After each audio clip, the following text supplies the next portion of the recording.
Simon & Schuster Audio presents The Irrational Ape, Why Flawed Logic Puts Us All at Risk, and How Critical Thinking Can Save the World.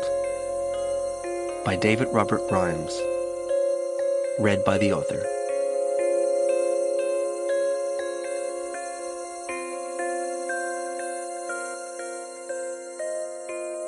Prologue.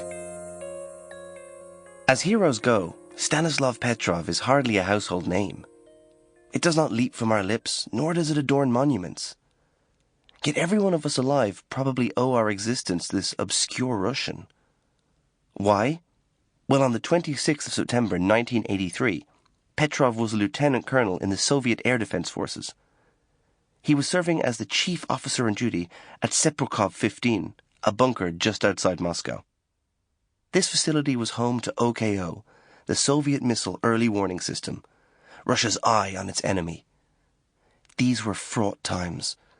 The Cold War was at its zenith, and deployment of US nuclear missile systems across Europe had enraged the Kremlin. Tensions between the United States and the Soviet Union had never been higher. Just weeks before, the Soviets had shot down a South Korean civilian flight, killing all 269 passengers on board, including a US congressman. With President Reagan denouncing the Soviet Union as an evil empire, relations between the two superpowers had deteriorated to a state of alarming brinkmanship. And whispered in the corridors of power on both sides was the very real prospect of nuclear war. It is difficult to overstate the incredible firepower under these rival nations' command. The first half of the 20th century had seen physicists uncover the secrets of nuclear fusion, discovering how stars produce their incredible energy.